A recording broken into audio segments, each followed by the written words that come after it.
ایک بزرگ سے کسی نے فرمایا، اے اللہ کے ولی، ہماری دعائیں قبول نہیں ہوتی، ہاتھ پھیلاتے ہیں، اللہ کے سامنے مانگتے ہیں، اپنی حاجتیں بیان کرتے ہیں، لیکن ہماری دعاؤں میں اثر نہیں رہا، دعا قبول ہوتی ہی نہیں۔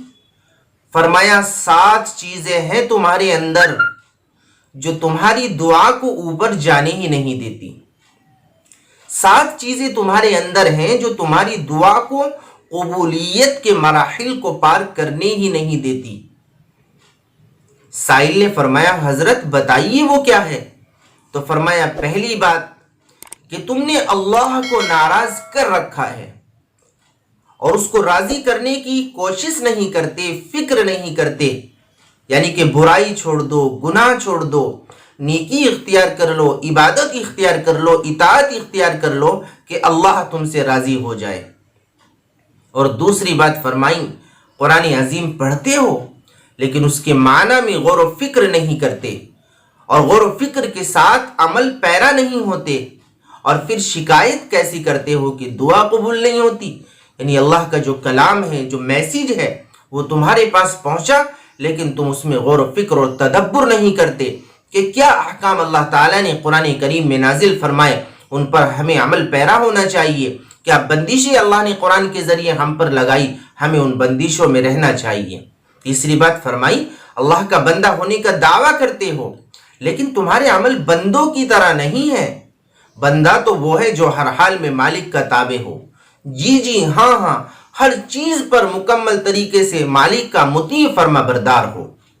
اور چوتھی چیز فرمائی، نبی اکرم صلی اللہ علیہ وسلم کے عاشق اور امتی ہونے کا دعویٰ کرتے ہو لیکن عمل جو کرتے ہو وہ حضور کے دشمنوں کے جیسے کرتے ہو۔ تمہارا لباس ہو، تمہارا کاروبار ہو، تمہارا زندگی کا کوئی بھی شعبہ ہو، غیروں جیسے اعمال تمہارے ہیں، یہ تو عجیب دعوی محبت ہے۔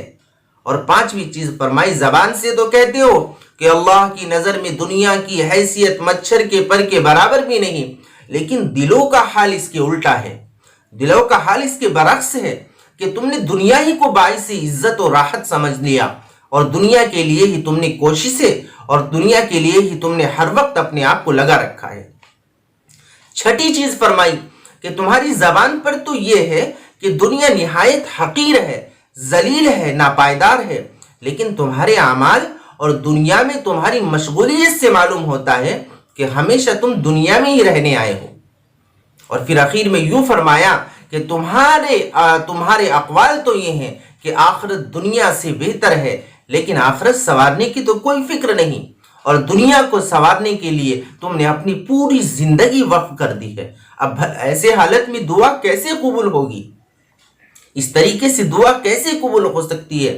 تمہیں چاہیے کہ اللہ کی معرفت حاصل کرنے کے جو صحیح راستے ہیں، پہلے ان راستوں کو اختیار کرو، پھر دیکھو اللہ کے سامنے جب تم ہاتھ اٹھاؤ اللہ تمہاری دعاؤں کو کیسے قبول کرتے ہیں۔ اعمال صالحہ ہی دعا کے اندر استقامت پیدا کرتے، دعا کے اندر جان پیدا کرتے ہیں، لیکن اگر اعمال صالحہ پر استقامت نہ ہو تو یاد رکھو دعا بے اثر ہوتی ہے۔ اللہ ہم سب کو اعمال صالحہ کی توفیق عطا فرمائے، ہماری دعا کو با اثر بنائے، اور ہمیں نیکی کرنے کی توفیق عطا فرمائے، اعمال صالحہ پر، سنت نبوی پر اور نیک لوگوں کے طریقے پر ہمیں استقامت عطا فرمائے۔ آمین یا رب العالمین، وآخر دعوانا الحمدللہ رب العالمین۔